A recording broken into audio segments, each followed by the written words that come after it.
You're listening to News Bite Scotland with Michael McEwan and Peter Newman. Welcome to another edition of News Bite Scotland with myself, Peter Newman, and with Michael McEwan. Michael is a disability rights campaigner and a freelance journalist. I am a failed political candidate, a failed freelance journalist, and a teacher. I'm not saying that I failed at that one just yet. Welcome, Michael. How are you? Yeah, I was going to say you better what you're saying there, Peter, because you mentioned failed in two of your items there, and a teacher, but no, I'm fine. I'm looking forward to the podcast gets over, and it's a busy time because we're going into the Hollywood elections, World Cup, and Commonwealth Games and late nights. What more can you ask for? Yeah, not a lot. I mean, it's quite exciting to see the evenings drawing out again, isn't it? That actually makes a huge difference. The failure, I see failure as success training. It's okay. It's not a problem. We just keep going. Resilience is more important than immediate success. It's good for the soul, I think. Exactly. Right. We're going to start with a nice cheery topic, which is the Iran or the American-Iran war. I think we're probably calling it a war at this point, aren't we? But obviously, because this is News Bite Scotland, we're going to put a kilt on it, and we're going to talk about the fact that the main impact. You like that? The main impact it's had on us, apart from the cost of fuel, which I suspect we might come on to, is that the armed forces have been using Scottish airports to support some of the military operations around there. So I don't know if you have any thoughts on that, Michael. What are your stance on them using Scottish airports for the privilege of bombing a foreign country? Well, first of all, I'm sure you're a bit disappointed, guys. No, I've not got a kilt on today when I'm speaking about this item because it's too cold.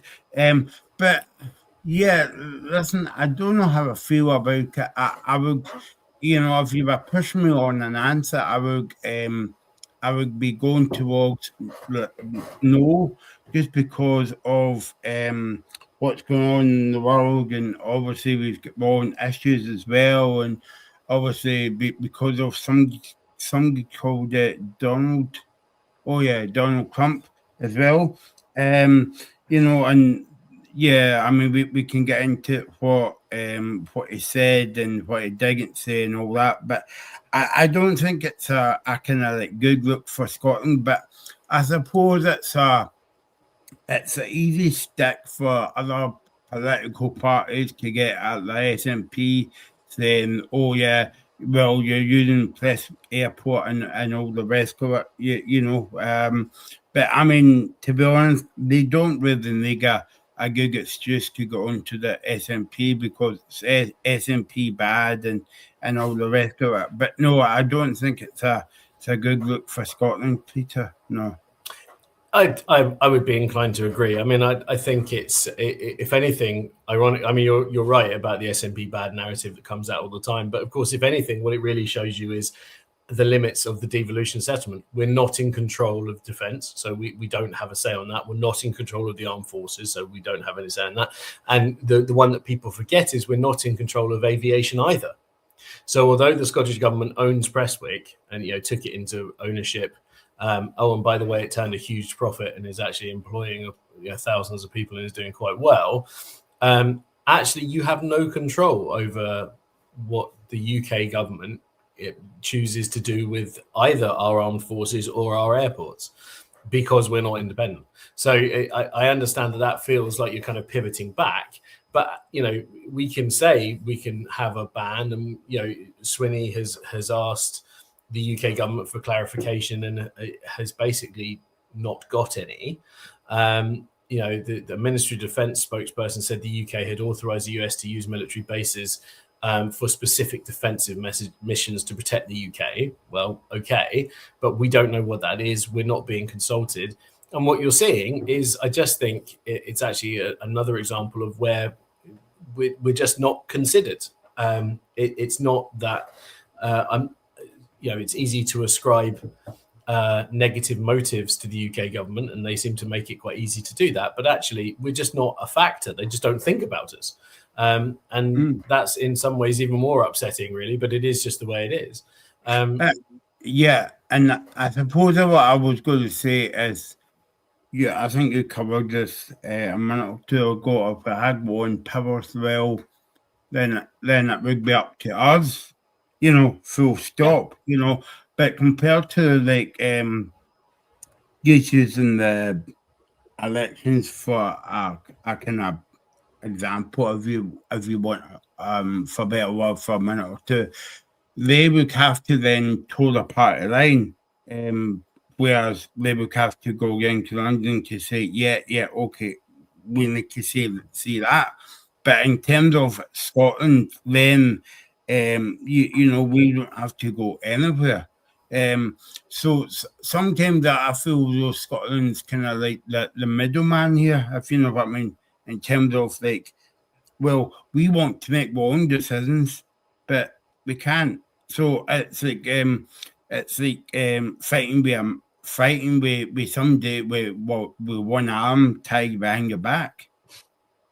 It absolutely is. That's exactly right.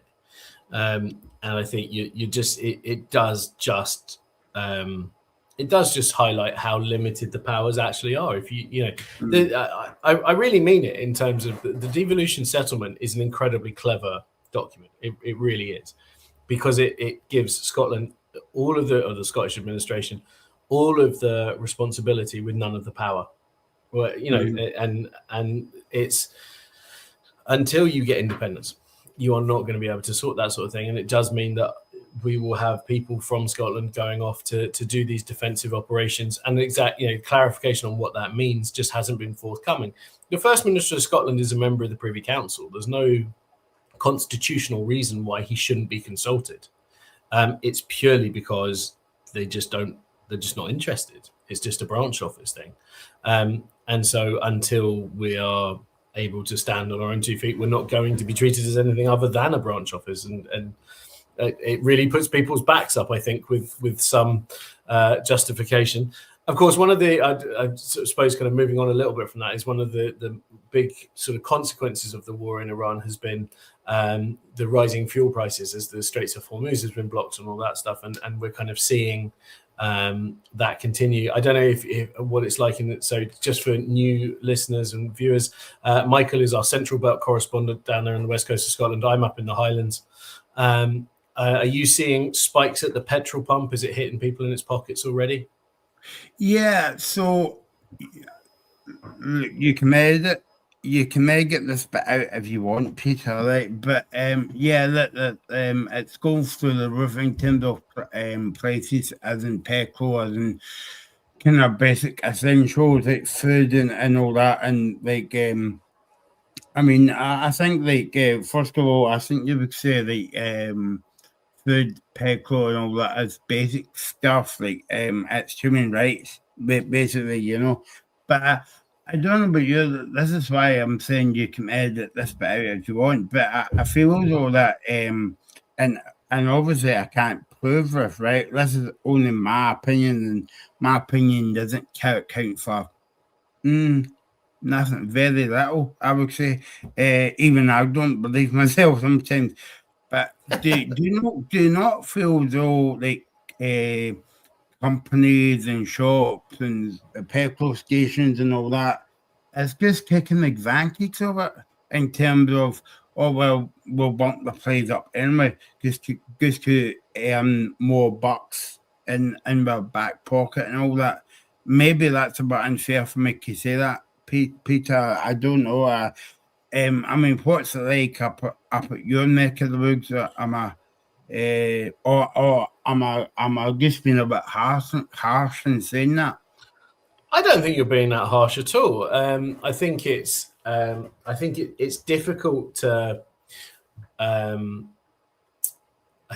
think it's difficult because you've had the money to those supermarkets is coming somewhere. There's definitely some kind of profiteering about it. They're certainly not looking at consumers and going, well, we could tide it over. I know obviously, what happens with this sort of thing is I was talking to somebody the other day who was chatting to, so this is kind of secondhand, but basically a guy that runs oil distribution in the north of Scotland, and he has kept the prices the same, or he's honoured the contracts of the people who had booked an oil refill. Because in Highlands, we have a lot of oil-based central heating still. There's quite a lot of houses that run off that. And he's massively out of pocket for that because the trade price is actually now above what the consumer price was before. The petrol stations, I think, are exploiting it, and or at least some of them are. I mean, up here, it's gone up at least 25 pence a litre in the space of a couple of days. And it's less, I think, the spike in the prices, but it's the fact it takes so long to then come back down again. You know, they don't. It's at the moment, I think it's pretty genuine, but it won't take long before it isn't genuine, and you come back to they're just exploiting the consumers. So it's a real problem, and the government doesn't. And again, this has to be UK because we don't have control over this. They should be doing something in terms of reducing the fuel duty or whatever. I mean, the big Scottish issue, of course, is that we no longer have Grangemouth. So you're talking about things like aviation fuel. Grangemouth produced jet fuel for all of Scotland, and then left us kind of at the mercy of international markets. And there's one of the things people, I think, need to understand better is this is not a we Scotland being insular thing. If you were in Finland, for example, every decision that you take in every department of their government has to be put through the lens of security against Russia, right? Because the experience of the Finns is that their neighbours are a big, scary neighbour, and you need to be aware of that. So your education policy and your health policy and your is all has to be put through that lens. We're an island, right? We have always been an island. You're not going to change the geography of that, no matter what changes in the political union.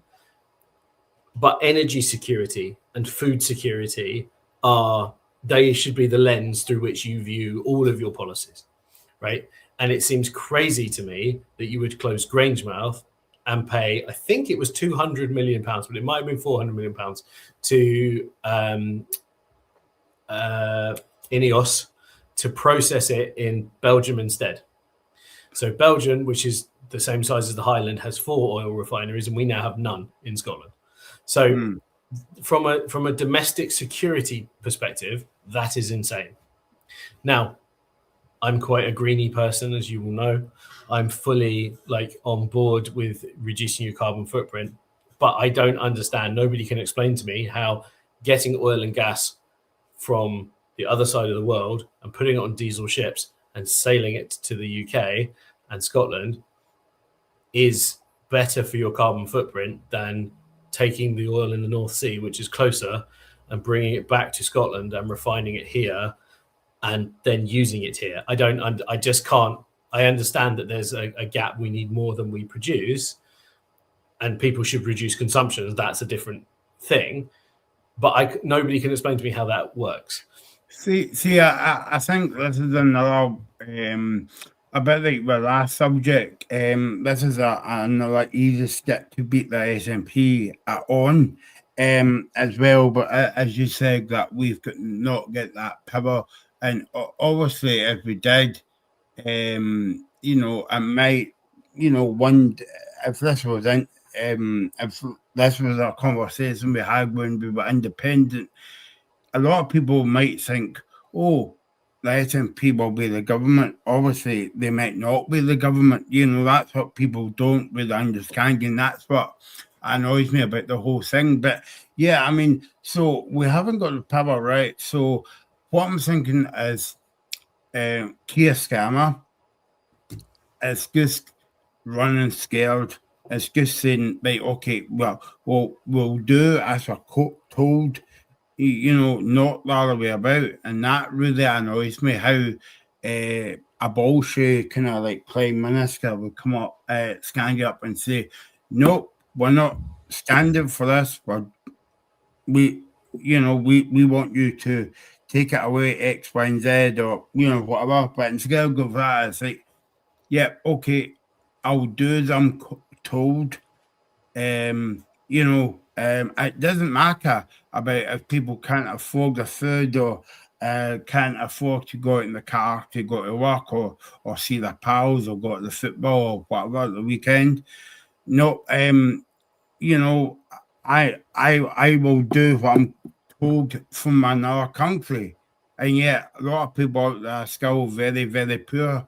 But you don't hear politicians kind of like speaking about like food banks, for instance, right? Food banks are just a kind of norm. I mean, was it Prince Charles?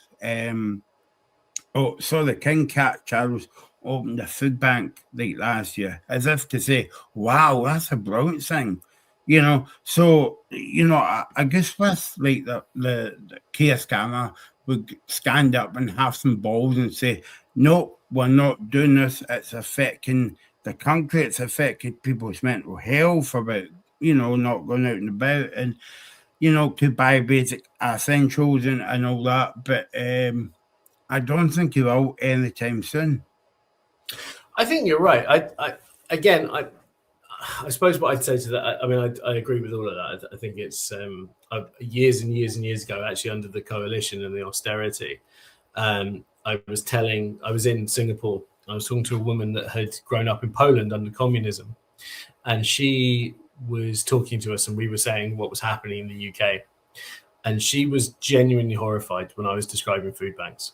She said, I'm telling you right now, she said, we grew up in Poland. It was incredibly poor under communism. She said, we never had food banks. There was enough food. It wasn't great food, but there was enough of it. And nobody starved. And she said, it's just outrageous. And since then, we've now got more food banks than branches of McDonald's. We've now got more branches of McDonald's than we have libraries. You're just seeing this like just degradation of society. And it's an absolute sin. There's no other way of describing it. It's ridiculous. I was going to say it's quite bad when food banks are running out of food. Yeah. But it's you should we are the thing that you're saying is and you're just hearing this all the time. We're a rich country, but it's being bottlenecked at the top. It's crazy. You can't be a rich country and have people starving. That's just wrong, right? And how do you fix it? And I think the thing with Starmer is I think one of the big issues is it's almost like a runaway train. It's almost as though I'm not sure, like I don't think it's motive on his part. I think it's just he can't pull enough levers in time in order to stop it just getting worse and worse and worse. The Trump thing is a major thing that's affecting everybody across the world, but we are so much less insulated from it because our stuff is so incompetent that it just makes everything worse. It was the same when Russia invaded Ukraine. The food security, energy security, the same things I was talking about before were still true then, and we did nothing to proof ourselves against it further other than closing Grangemouth and making ourselves even more vulnerable to those shocks. So it's not as though you haven't had warnings. It's not as though you haven't seen this before. You literally have, and you've got a guy in the White House who you can't trust because he's not going to do the simple, basic, kind of predictable things because that's really not his brand, right? To say the least. And I do think, sorry, Ken, correct, but I just feel as though Donald Trump is just good for Donald Trump. He doesn't care about. I don't think he'd disagree with you, to be honest. Yeah. I think he'd probably agree with you. The one thing I will say is, like you say, SNP bad gets that mark all the time. One of the things that you can see from this election campaign is that they're trying to put money back in people's pockets. So a massive thing up here is they're running a pilot of a £2 bus scheme. So every person in Highland can go anywhere in Highland for £2 on a bus. Right now, that is an enormous saving. So up here, to get from Ullapool to Inverness, for example, where people have to go for medical appointments, used to be over 20 quid. It's now £2. £4 if you're going to go home again. So you've got free bus travel if you're old. You get free bus travel if you're under 22. And though up here at the moment, every bus thing £2. That's an amazing saving. The the money to help with the heating oil, the UK government tried to give Scotland £4.5 million, which is just, slight exaggeration, but I mean, that's basically one tank, isn't it?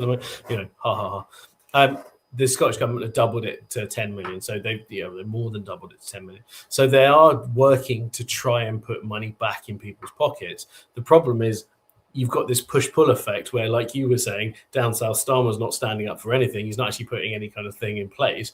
And so the SNP are trying to put money back in people's pockets. And it's just getting further and further and further away, and it becomes more of a drop in the ocean. And the SNP will get blamed for it. They will, because the narrative is exactly around that. But there's not a lot you can do, really. You just have to kind of do the best you can and try and take the long view.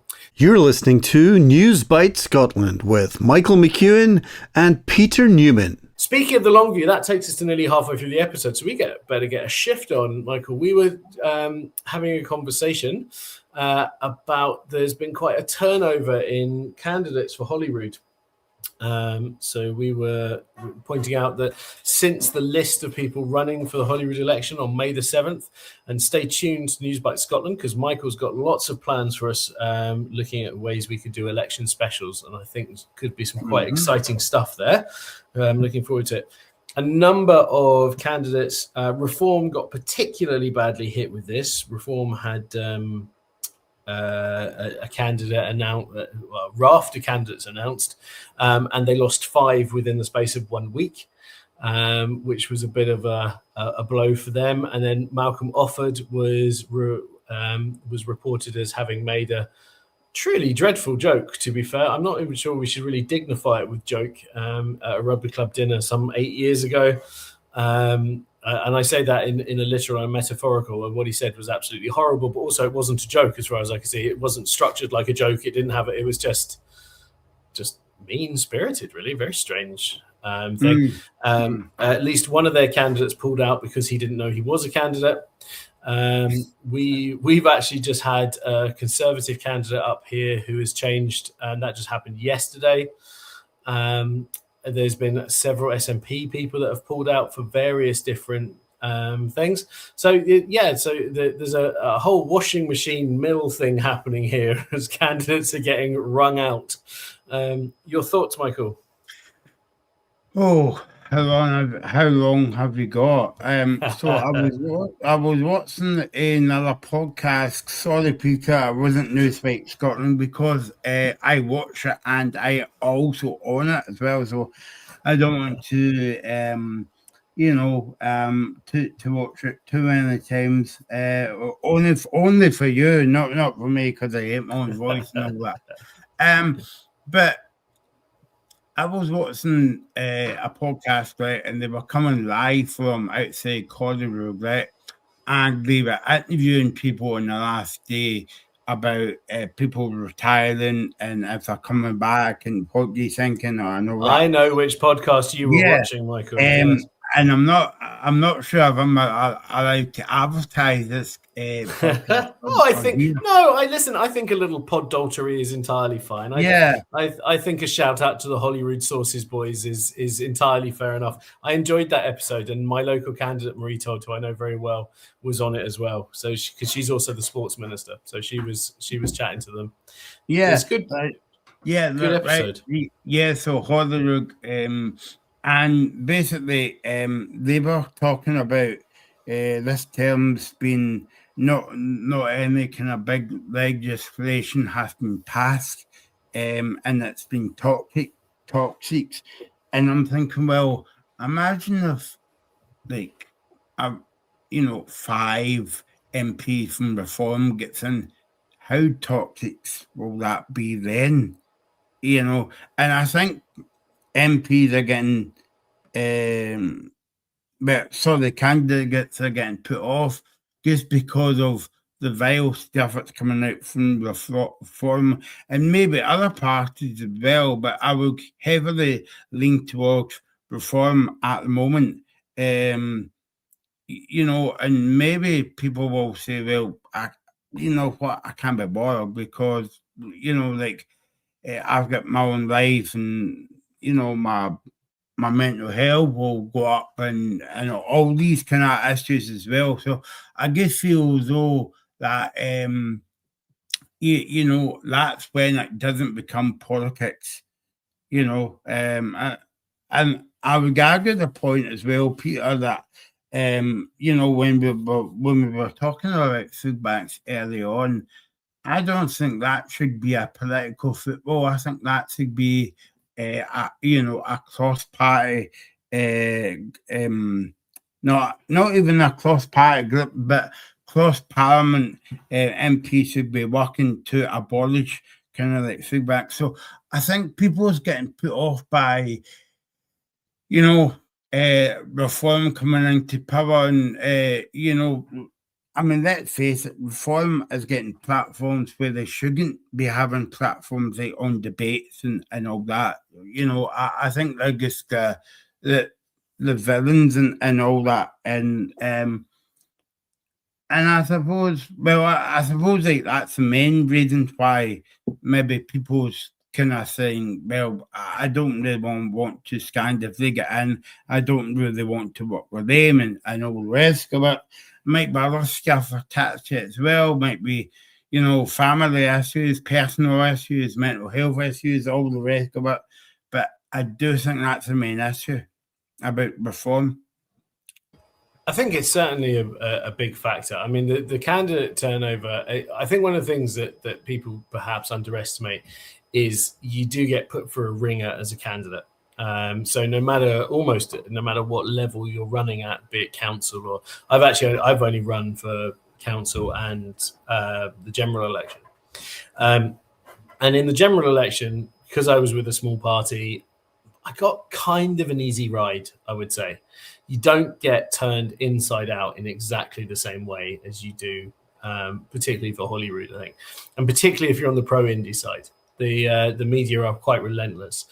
We didn't actually end up speaking about it, but last month there was an article that was run up here, and I'm just an activist now. I'm not a candidate in this election, but Michael and I were debating, talking about it because there was basically a hit story run on me by a local paper, and it was with the intention of trying to make me lose my teaching job, and it was quite nasty, to be honest. It was, and it's difficult. And if you're a candidate, exactly what you were saying, you do think maybe you go, do you know what, do I need this? Like, you're getting, and I would argue that most people, most of the time, actually get involved in this stuff for the right reasons. Actually, like one of the things that when you meet these people, they genuinely do, most of them genuinely do believe what they're saying. They genuinely do think they're doing the right thing.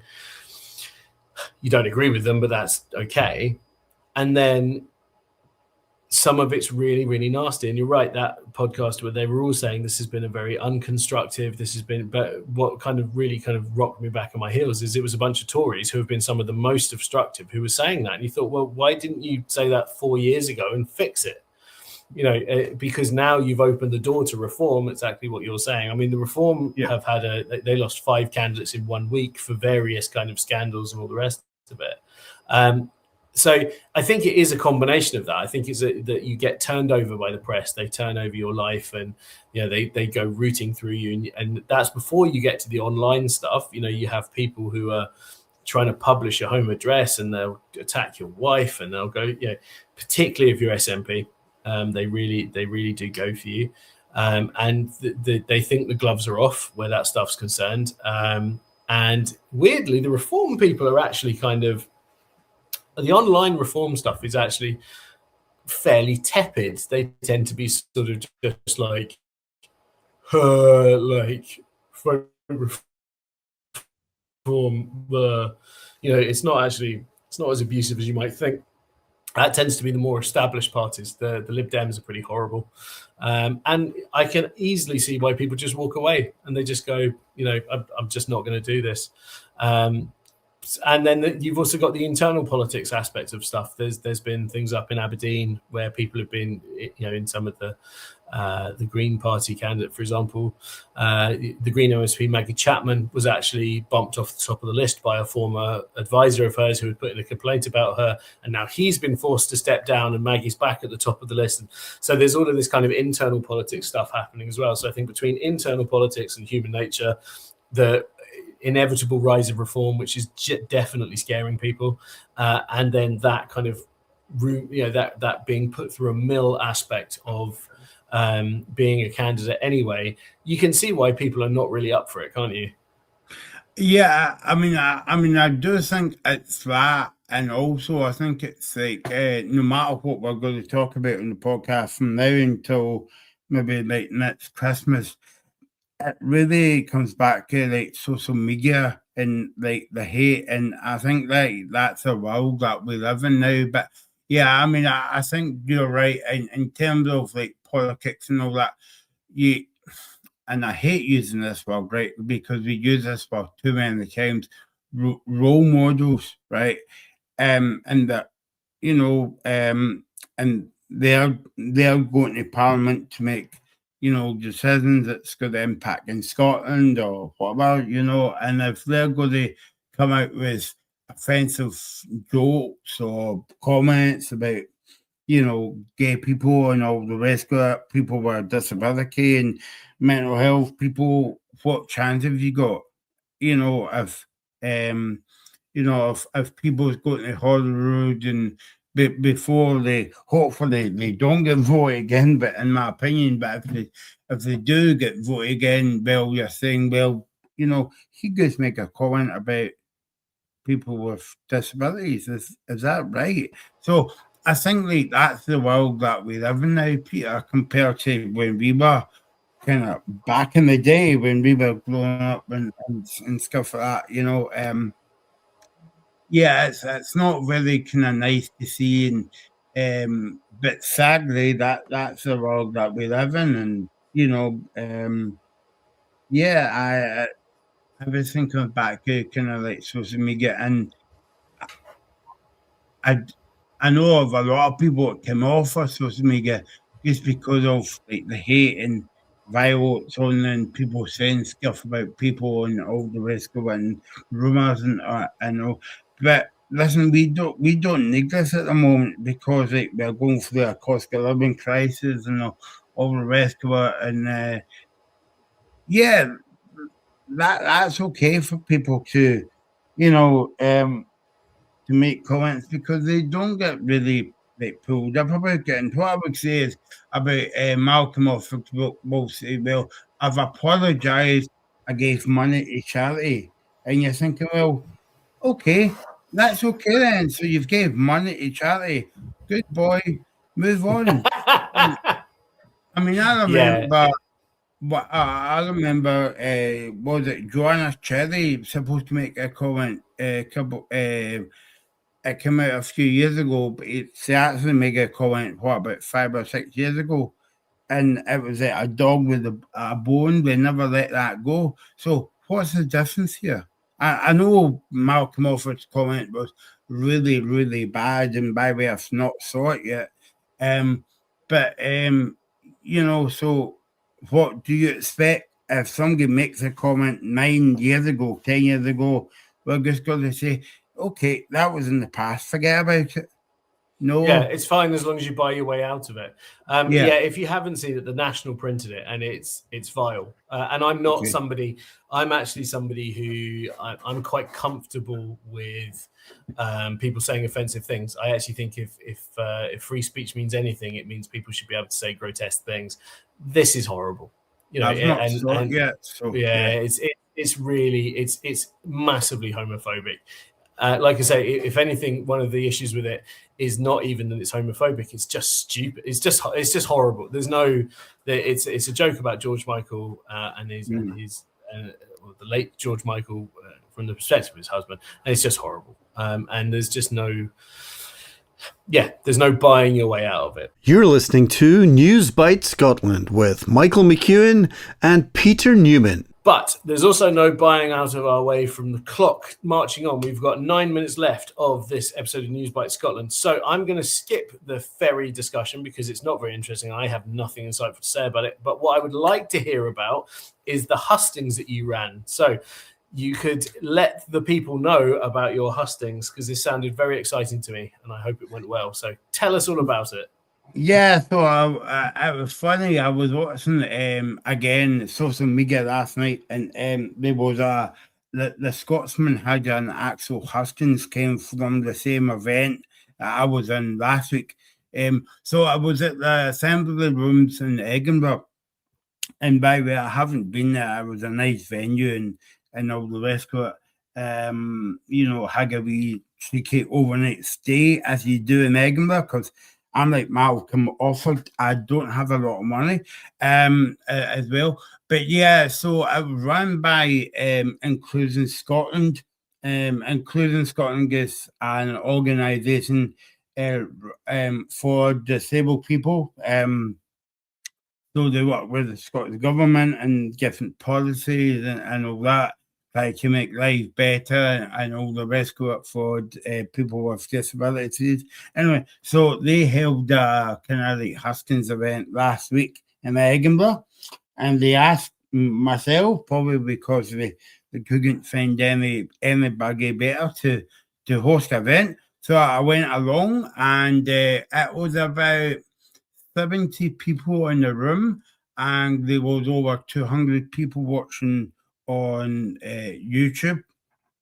They were having kind of like watch parties. So I take it that means like somebody gets a link and about 10 people has cups of tea on, or maybe wine, on my case, iron blue, to watch the event. So on the panel, you mentioned a minute or two ago, Maggie Chapman for the Green Party. We also have a representative from the SNP, Conservative, Labour, and Lib Dem. Reform wasn't invited to the event only because they wanted to purely focus on the actual parties, the main parties in Holyrood at the moment.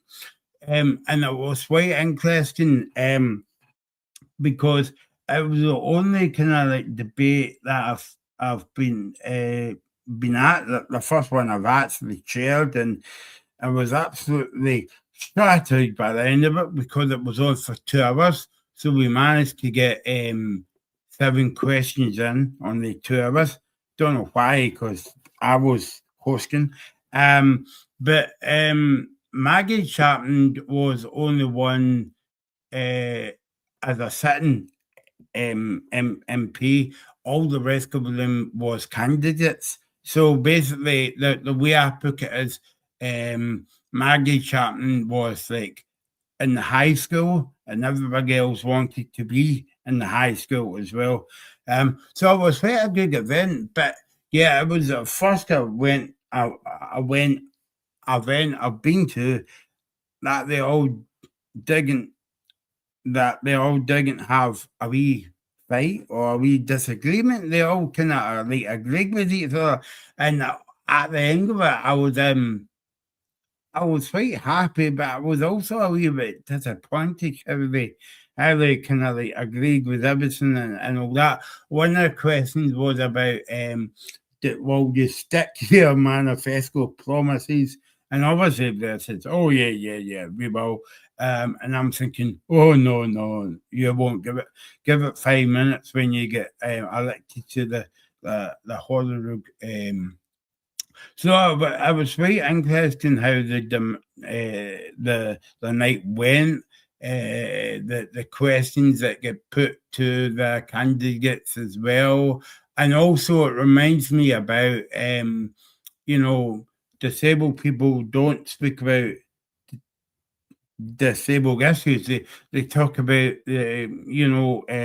climate change. They talk about the cost of living crisis. They talk about employment, a big subject like Peter, education as your teacher as well. And so yeah, it was fair.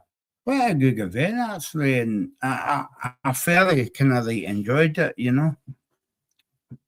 That sounds lovely, and what a venue to have it as well. That sounds like a good attendance too. Who impressed you most, do you think? Who would you say you were surprised by or most impressed with?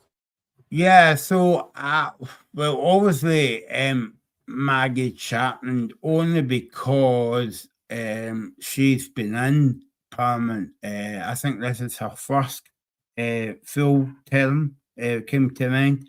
All the rest of them was like wee boys and girls, if you know what I mean, want to go to the secondary school. But and we had two doctors on the panel. I can't remember the name, but uh, from the Conservatives and the Labour Party, we had like two doctors, and the Lib Dem person kind of like impressed me. She standing in I think it's the East Lothian, that's his standing in. The reason why I'm not saying their names is because I can't remember their names. So yeah, they were all kind of nice people and chatting away and all that before the debate, and yeah, it was a kind of feel good event. That seems a bit stupid talking about a Haskins event because you know, usually you're the coming out from the Huskinsons. I don't like that personally, but no, they were all fairly quite nice and know their stuff. And to be honest, they were quite honest with you. If they didn't know something, they said, "Well, oh, I didn't know that. I will take that away and I'll look into it." So, because you know, the politician says, "Oh yeah, we know all free bag full," but they don't know anything. So no, it was a good event, and thanks for Inclusion Scotland for inviting me along. That was quite nice. It sounds really good. It sounds like it went very well. I mean, I'm pleased to hear that people were listening, and I'm pleased to hear that people are that like say, okay, so some of them are candidates, and fair enough, but the you know, taking it on board is, I imagine, as important as anything. You know, you just want to be heard, don't you? And the like you say, it's a bit like people are talking about these other main issues without looking at the, you know, through a disabled lens. So I think it's quite important. You're listening to News Bite Scotland with Michael McEwan and Peter Newman. But I'm conscious that we've got one tasty morsel left and only 4 minutes to do it. So let's have a chat about the Scotland football team, Michael. How's that been going for us? Yeah, well, no, not that brilliant.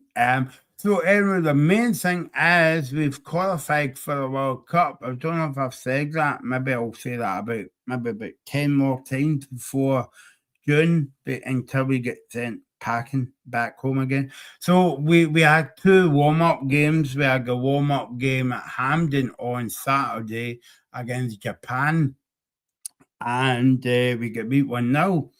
And I don't feel as bad because Japan beat England last night as well, 1-0. Nothing to do with Scotland in this podcast, because I thought we'd mention it. And we played the Ivory Coast last night, and again we get beat 1-0. But the headlines was made off the park because I don't know if you know, the fans were booing about because we get beat in the performance and all the rest of it. And I know that we might not have maybe a lot of time to talk about this, but a big debate's going on at the moment around football. I don't know. Rugby's totally different, so I don't know if rugby has experienced this before, but they booing at halftime and at full time at your team, and people saying that you shouldn't boo your team, but also because it was two friendlies, basically the two games didn't mean, well, I'm saying that they didn't mean nothing. It was warm-up game for the World Cup, right? But you shouldn't boo your team. I don't know I don't know about you, where you stand in this kind of debate, or have you ever experienced that, or whatever. But yeah. So yeah, there was put it this way: there's more people talking about that than the games. I have experienced it. I haven't ever taken part in it. I don't think it's happy. I don't think it's helpful.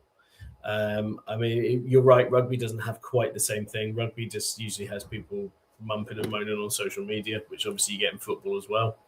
But I just don't think you move anything further forward, really. And I don't think the players are unaware that it hasn't gone well for them. You don't need to boo them, and show that, and particularly with national teams. The World Cup could be rough. Let's be honest. The World Cup could be a thing, but it's not like we're going there with huge expectations anyway. So why are we? Having said that, this is a Scotland team who, whenever I see it, I'm kind of struck with, for the first time in years, it seems to me to be a Scotland team that's less than the sum of its parts. For years and years and years, you were kind of making bricks without straw. And now you've got a team made up of really good players, and you're like, maybe this could actually be better. But I don't know. I mean, you can't argue with results, and we qualified for the World Cup, so that's pretty cool. Yeah, I mean, obviously Scotland is kind of like punching above their weight in terms of the other team that's in the World Cup. But I was a bit disappointed about booing. Like it's like seeing your football team in a pre-season game when you've only played one game and you're booing after that. I think it's back to what we were saying earlier on about social media and different generation of football fans and politicians and all the rest of it. But I mean, the real test will come at the World Cup in June. Yeah, some people need to have a word with themselves. However, they're not going to be having a word with us, Michael, because that is our very good. last tasty morsel for the week. We're going to clamp our jaws shut. No more biting of the news this month. Thank you ever so much for joining me, Michael McEwan. That's been really interesting. Thank you for your time. Yeah, nice to speak to you again, Peter. And please subscribe to the channel Newsbite Scotland. Absolutely right. Please make sure you go to Newsbite Scotland. We're on YouTube.